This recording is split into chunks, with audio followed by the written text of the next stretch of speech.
o si quieren, tal vez más estrictamente hablando, algunas relaciones familiares que aparecen en el Evangelio de Juan.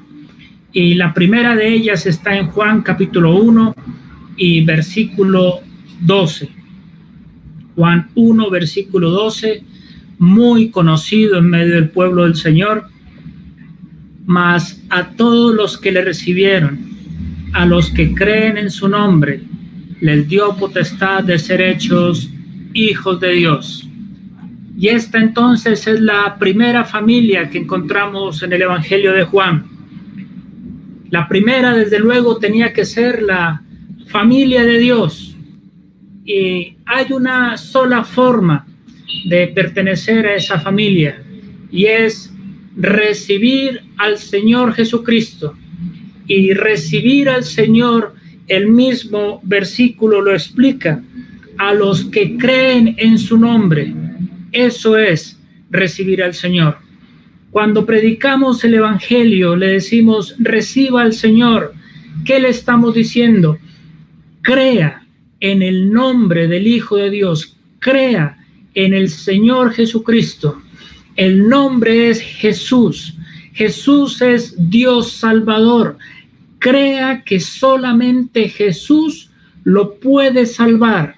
No hay otra manera de que usted sea o de que yo sea, en definitiva, de que nosotros seamos hijos de Dios.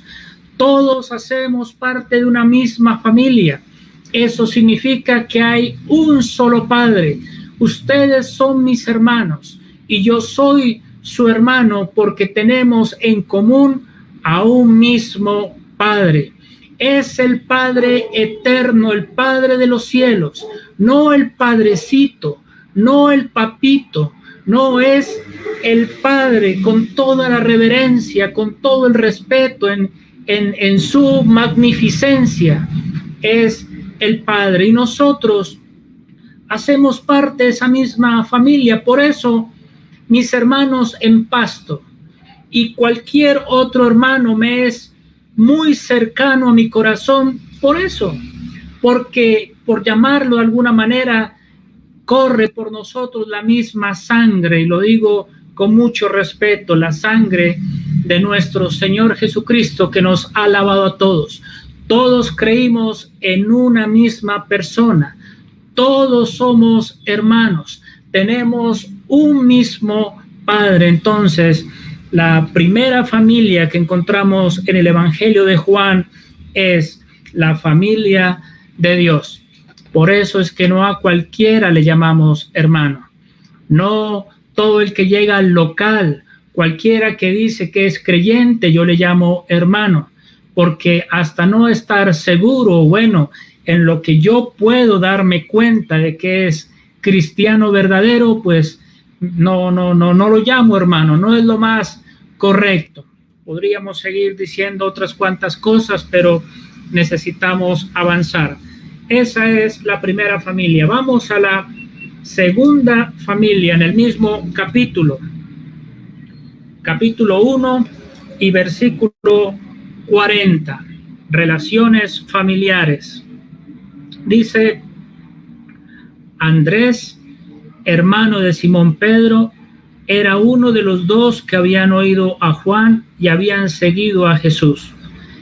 Halló primero a su hermano Simón y le dijo: hemos hallado al Mesías, que traducido es el Cristo, y le trajo a Jesús. Y mirándole Jesús dijo: tú eres Simón, hijo de Jonás, tú serás llamado Cefas, que quiere decir Pedro. La segunda es un par de hermanos, Andrés y Pedro. Andrés fue primero discípulo de Juan el Bautista, y el otro discípulo que lo acompañó allí, tal parece, fue Juan el apóstol. Cuando escucharon a Juan el Bautista decir: he aquí el Cordero de Dios, no se quedaron en la escuela de Juan, sino que inmediatamente se fueron detrás del Señor Jesucristo. Y el Señor les hace una pregunta muy sencilla: ¿qué buscáis? Y usted pregúntese o conteste esta pregunta que le hace el Señor: ¿qué busca en esta noche? ¿qué busca? Cuando quiere seguir al Señor, ¿qué busca? Él se lo está preguntando, ¿qué buscáis? Bueno, ellos contestan, ¿dónde moras?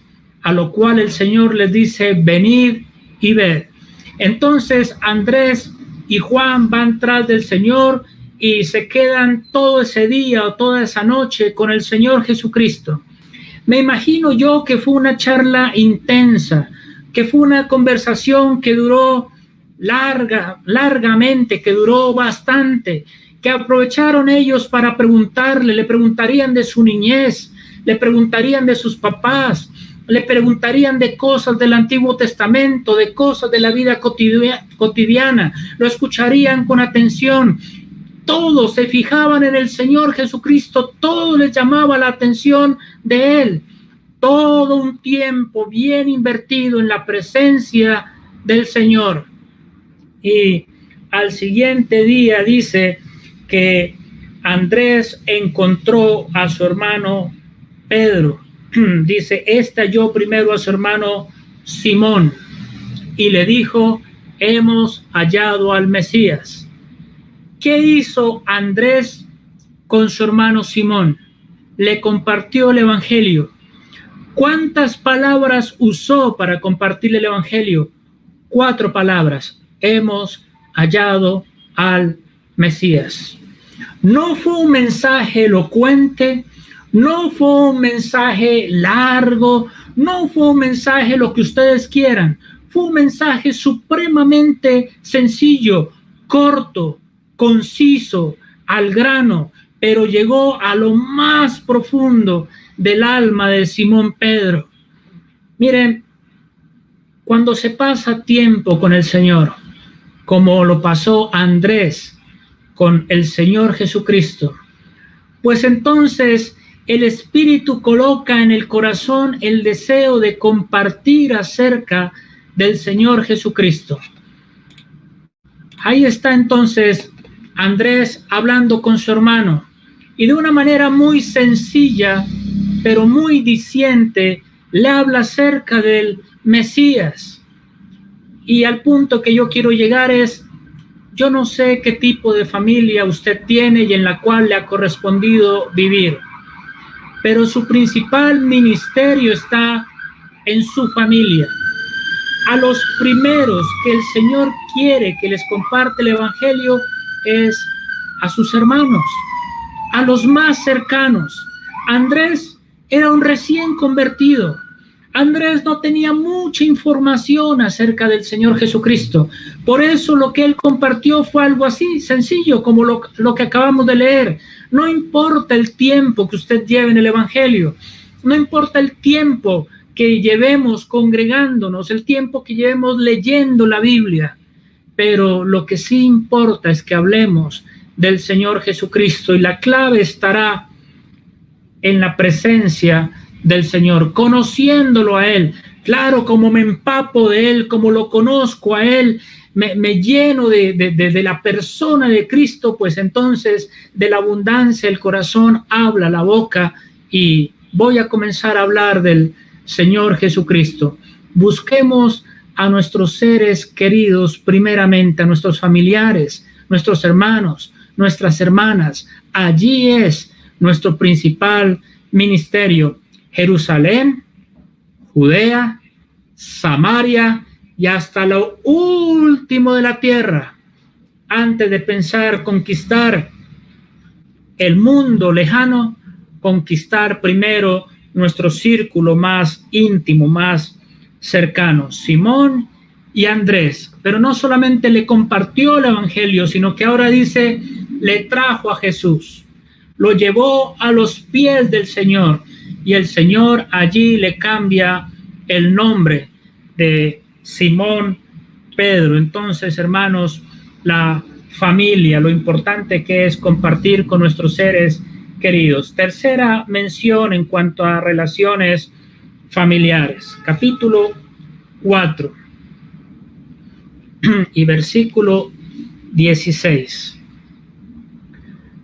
Versículos 16. Jesús le dijo a la mujer samaritana, ve, llama a tu marido y ven acá. Respondió la mujer y dijo: no tengo marido. Jesús le dijo: bien has dicho, no tengo marido, porque 5 maridos has tenido, y el que ahora tienes no es tu marido. Esto has dicho con verdad. Y quisiera hablar también con mucho cariño y con mucho tacto en la presencia del Señor acerca de este tema. Pero el Señor Jesucristo supo de las intenciones de los judíos allá en Jerusalén, entonces Él decidió irse para Galilea. Jerusalén estaba al sur, Galilea estaba al norte. Y para regresar a Galilea tenían 2 opciones. Una, pasar por Samaria, y otra, sin pasar por Samaria. Los judíos, como odiaban o había una mala relación con los samaritanos, porque decían que los samaritanos se habían contaminado con naciones extranjeras y que no eran judíos puros, o como decimos nosotros, hebreos de pura cepa. Entonces ellos preferían irse sin entrar a Samaria, así el camino fuera el doble de largo. El Señor Jesucristo no pensaba como piensan los hombres, y Él decidió tomar el camino más corto, esto es, pasando por Samaria. Y al llegar a Samaria se sienta Él allí en el pozo de Jacob, y en ese momento llega una mujer samaritana. Lo que yo voy aprendiendo al leer lo que mi Señor hizo es que primero Él derrumba las concepciones humanas y los contextos sociales, y Él no se guía por lo que la mayoría hace o por lo que las personas hacen. Como los judíos prefieren irse por allá, entonces yo también me voy por allá. ¿O qué pensarán si yo me voy si yo paso por Samaria? No, a Él no le interesaba el qué dirán, pero tampoco le interesaba que Él estuviera conversando con una mujer. Claro, cuando los judíos llegan y lo ven conversando con una mujer samaritana, se les hizo supremamente extraño, no solamente porque era samaritana, sino porque era mujer. Y el Señor está destruyendo todo ese tipo de preconcepciones y prejuicios que hay, porque al Señor Jesucristo le interesaba la salvación de esa mujer samaritana. Y entabla una conversación, y en ese cariño, en ese amor, en esa santidad del Señor, la va guiando, y es Él el que pone el tema de conversación, y es Él el que va guiando la conversación. Y en esa conversación Él le dice: ve, llama a tu marido. El Señor tenía un punto claro.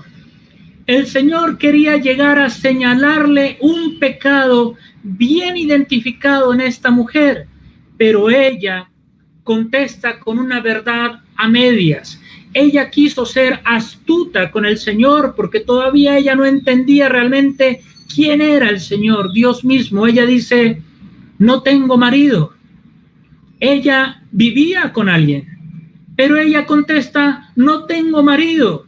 Lo que está diciendo es: yo no soy casada, le está diciendo al Señor Jesucristo, entonces no tengo marido. Y el Señor sabía que esta mujer vivía con una persona y por eso Él le señala su pecado.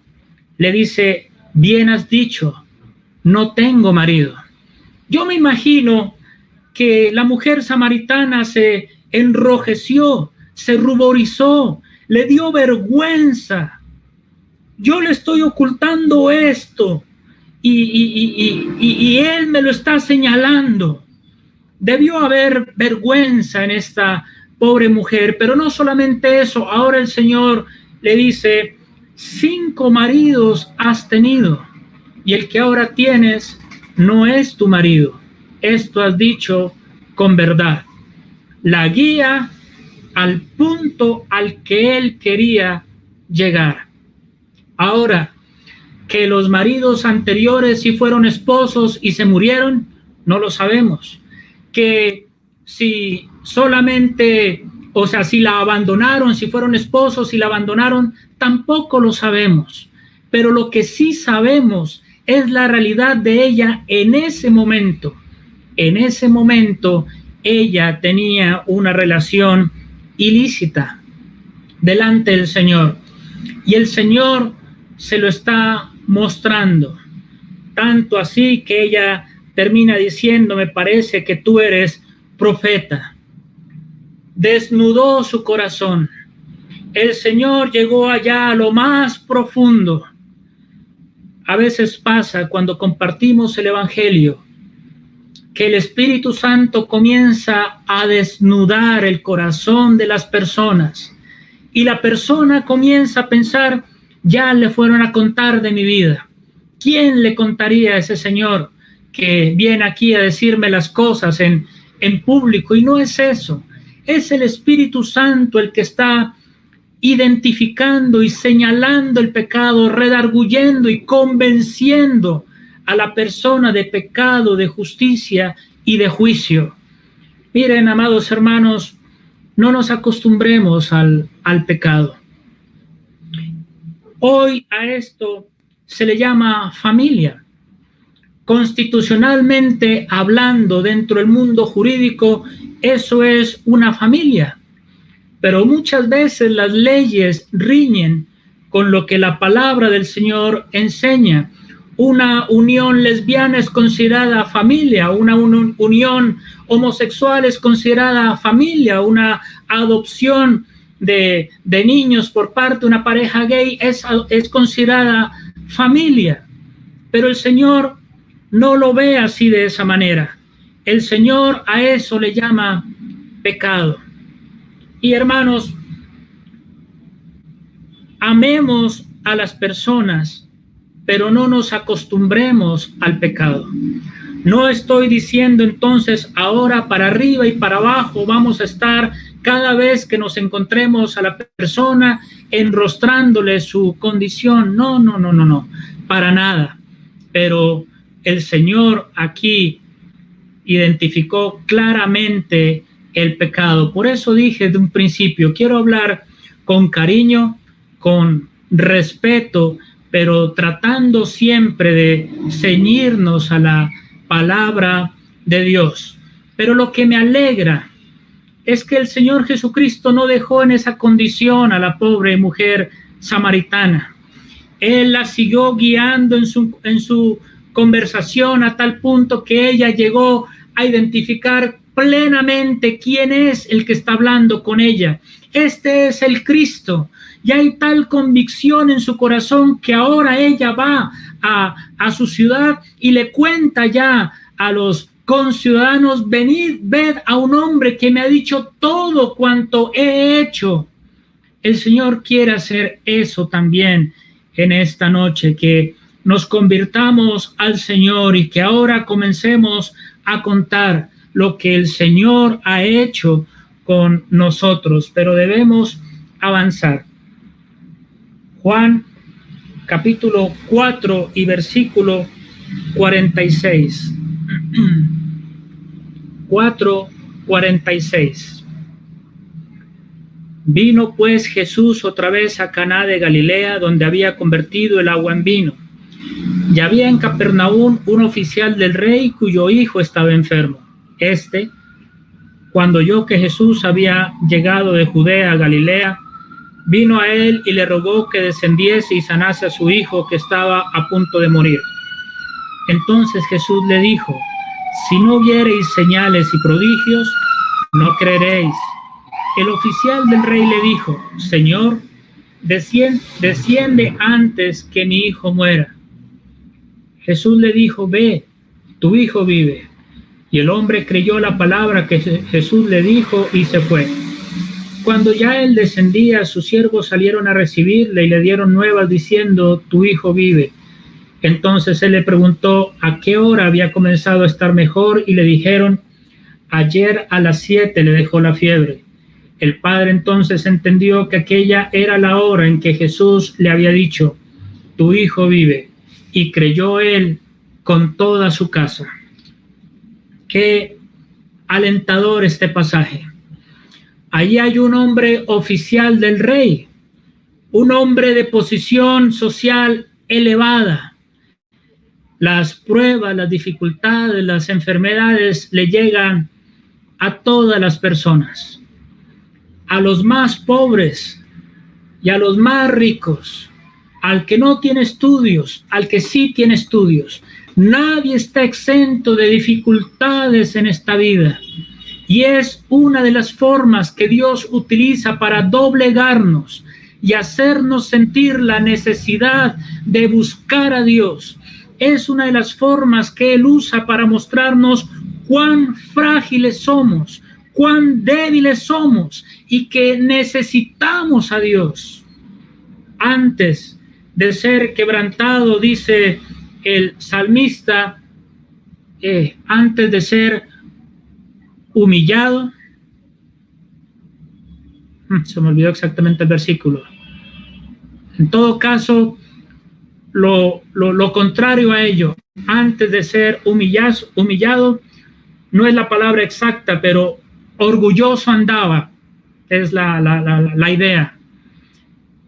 Y esto pasó con el oficial del rey. Ahora, enferma su hijo, y ustedes han tenido experiencias acerca de esto. ¿Cuál sería el desespero de este papá? ¿Cuál sería el dolor de este papá? Pero él no lo piensa dos veces. Él sabe a quién acudir, pero no se queda pensando. Acude al Señor Jesucristo. Ante las pruebas, mi amado hermano, antes de confiar en los médicos, antes de confiar en nuestra fortaleza física y en fin, busquemos al Señor. El Señor tiene la solución a todo. No significa eso que el Señor a todos va a sanar, porque sería una concepción errónea. Nuestro Dios es soberano, a veces sana, a veces no. Pero este hombre fue al Señor Jesucristo y le dice: ve, tu hijo vive. Y lo que a mí me encanta de este pasaje es que el oficial del rey dice: el hombre creyó la palabra que Jesús le dijo. Debemos creer, hermanos, las promesas del Señor. Vayamos en oración a Dios. Busquémoslo de todo corazón. Hagámosle la petición muy específica. Él le rogó por el hijo. Él no estuvo con rodeos. Él le pidió exactamente por su hijo, que sanara a su hijo, que descendiera con él antes de que mi hijo muera. Es una cuestión de urgencia. Hay que hablar así con el Señor. Hay que pedirle así a Dios, de manera muy personal, pero muy específica, con el dolor en el alma. Y cuando el Señor contesta, entonces hay que creer su palabra. Voy a la Biblia, la leo, así como fui a pedirle con devoción, de la misma manera leo con devoción. Y cuando veo su respuesta, debo de creerlo, guardarlo aquí, atesorarlo en mi corazón y descender ahora sí a ver al hijo, cómo se encuentra el hijo. Y oh sorpresa, salen sus siervos a recibirle y decirle: tu hijo está bien, tu hijo vive. Entonces él recordó las palabras del Señor: tu hijo vive. 3 veces, cuando el Señor se lo dijo, cuando los siervos se lo dijeron y cuando él lo recordó: tu hijo vive. 3 palabras. Mi amado hermano, cuánta bendición hay al ir a la presencia del Señor y cuánta bendición hay al escuchar la palabra de Dios y creerla. De nada sirve tenerlo acá si eso no se atesora acá en el corazón. Y Dios, el Señor Jesucristo, salvó a este niño, le devolvió la salud. Y, por ejemplo, hoy se estaba dando gracias por por el pequeño Dylan. Gracias a Dios. Muchos estuvimos orando. La iglesia en Pasto en particular estuvo orando. Dios escucha, Dios oye, Dios bendice. Entonces, hermanos, cuando hay dificultades, acudamos al Señor. Pero avancemos, que me estoy quedando corto. Juan capítulo 7, versículo 1. Hemos hablado de relaciones entre hermanos, hemos hablado de relaciones ilícitas, hemos hablado de relaciones familiares de padres e hijos. Ahora hablemos de relaciones entre hermanos. Pero cuando los hermanos son inconversos, después de estas cosas, andaba Jesús en Galilea, pues no quería andar en Judea, porque los judíos procuraban matarle. Estaba cerca la fiesta de los judíos, la de los tabernáculos. Y le dijeron sus hermanos: sal de aquí y vete a Judea, para que también tus discípulos vean las obras que haces. Porque ninguno que procura darse a conocer hace algo en secreto. Si estas cosas haces, manifiéstate al mundo, porque ni aun sus hermanos creían en él. Entonces Jesús les dijo: mi tiempo aún no ha llegado, mas vuestro tiempo siempre está presto. Hermanos, el Señor sabe lo que es vivir en medio de una familia inconversa. Yo no le entiendo a usted, no lo entiendo, porque mi familia, gracias al Señor, es creyente. Entonces yo nunca tuve que soportar la burla de mis hermanos, ni de mis papás. Nunca tuve que escuchar la crítica de mis hermanos o de mis papás por leer la Biblia. Al contrario, me alentaban a leer la Biblia o a orar, o tratar de buscar un lugar para poder orar y que sea criticado por eso. En fin, usted lo vive a diario, que le estén colocando la música mundana, que le estén colocando los programas del mundo, que todo el día estén hablando solamente las cosas de esta vida, porque no han nacido de nuevo. Yo no lo entiendo, pero el que sí lo entiende o la entiende es nuestro Señor Jesucristo. Él tuvo que convivir con hermanos ásperos, sus hermanos que veían cómo el Señor pasaba noches enteras orando a Dios. Los hermanos que veían cómo el Señor en todo se sujetaba a sus padres. Los hermanos que apreciaron en Cristo, en el Señor, el ejemplo perfecto. Nunca una grosería, nunca alzar los hombros. Todo lo hizo bien.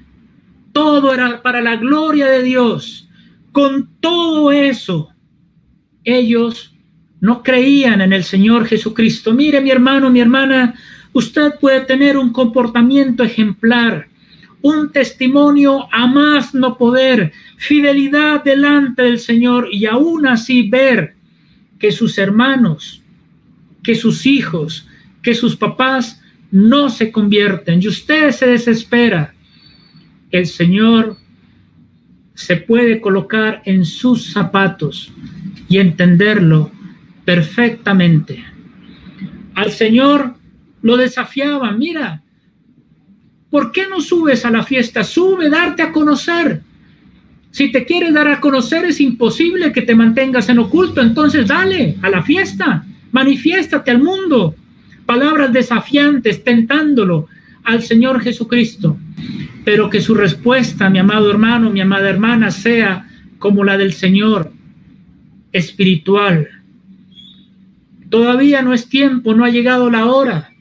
El de ustedes siempre está presto. Qué palabras con tanta altura, con tanta delicadeza,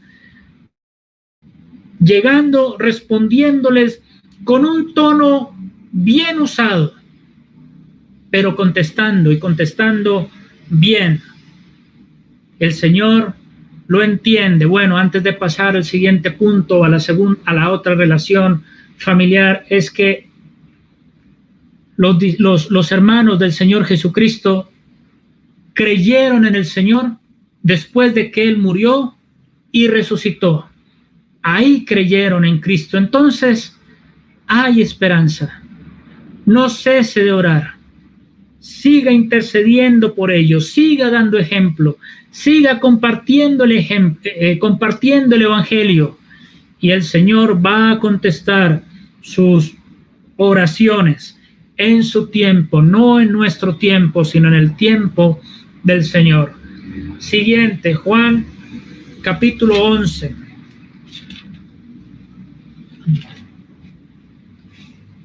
Juan 11, versículo 1. Estaba entonces enfermo uno llamado Lázaro de Betania, la aldea de María y de Marta su hermana. María, cuyo hermano Lázaro estaba enfermo, fue la que ungió al Señor con perfume y le ungió los pies con sus cabellos. Enviaron pues las hermanas para decir a Jesús: Señor, he aquí el que amas está enfermo. Oyéndolo Jesús dijo: esta enfermedad no es para muerte, sino para la gloria de Dios, para que el Hijo de Dios sea glorificado por ella. Llamaba Jesús a Marta, a su hermana y a Lázaro. Cuando oyó pues que estaba enfermo, se quedó 2 días más en el lugar donde estaba. Y continúa este hermoso relato con enseñanzas muy profundas y de mucho ánimo para los cristianos. Cuando el Señor pasaba por Betania, Betania quedaba muy cerca a Jerusalén, Él acostumbraba a llegar a la casa de esta familia: Marta, María y Lázaro. Nunca se hace mención de sus papás. Yo tiendo a pensar que no tenían papás, que los papás ya habían fallecido. Y entonces el que estaba encargado del hogar era obviamente Lázaro, no sus hermanas. Recuerden ustedes que en el pueblo judío las mujeres tenían un rol no preponderante, sino muy doméstico, muy de la casa. Los hombres, en cambio, eran los que tenían que encargarse del sostenimiento del hogar. A Lázaro entonces le tocó velar por sus hermanas, por sus necesidades y las necesidades de sus hermanas. El Señor llegaba a esa casa porque estos 3 hermanos amaban al Señor. Era bien recibido. Al Señor le gustaba estar en medio de esos 3 hermanos. Y a los 3 hermanos les gustaba que el Señor llegara a su casa. Era bien atendido, tenía un buen tiempo allí, así como cuando yo voy a Pasto, un buen tiempo. Pero entonces resulta que Lázaro muere duro, la muerte de un ser querido.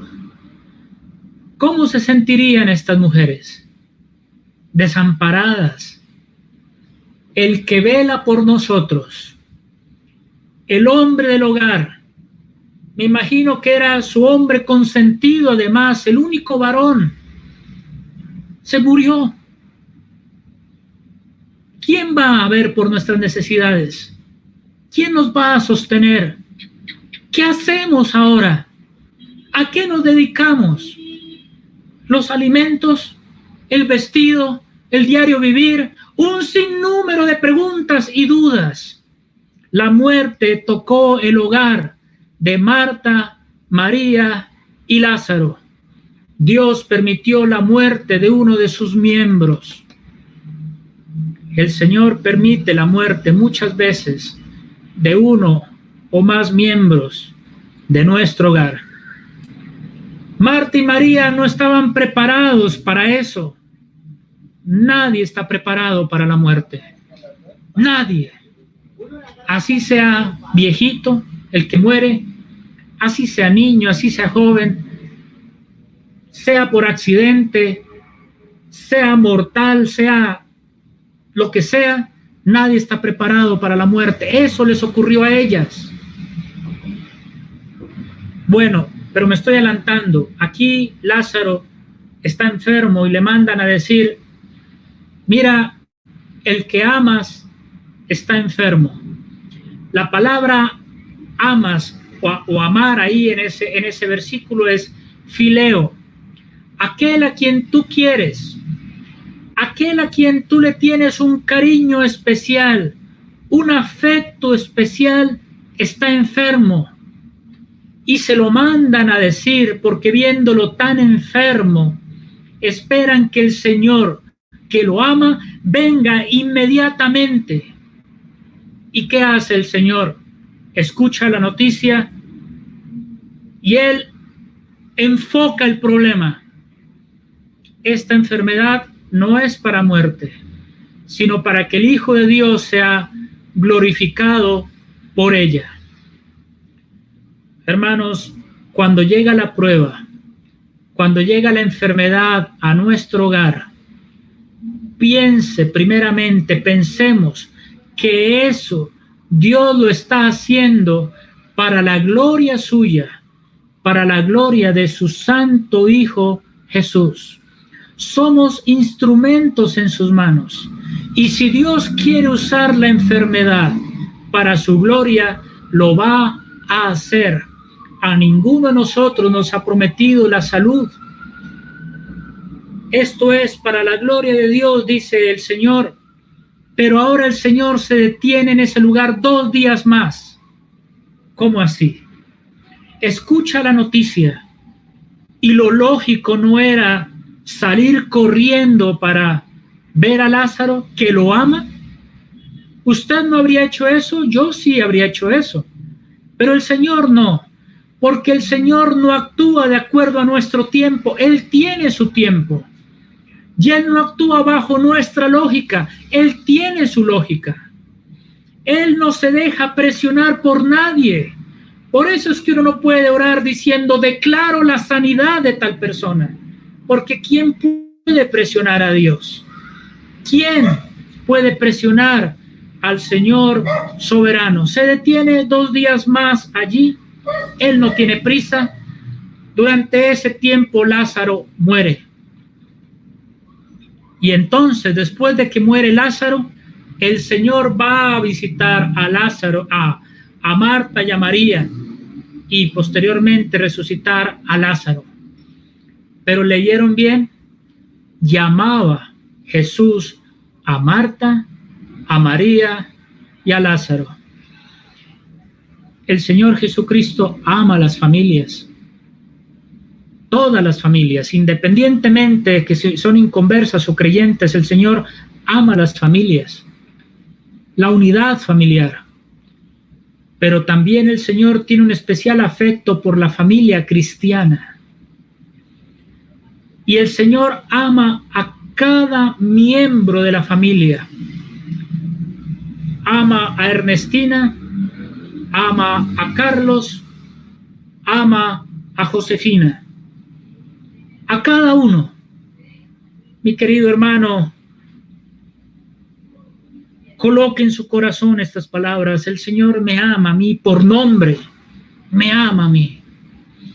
Y jamás se deje confundir por el diablo, que cuando llega la enfermedad o los problemas a nuestro hogar es porque Dios no nos ama, porque Dios se desentendió de nosotros, o porque Dios es malo, o porque Dios es injusto. No.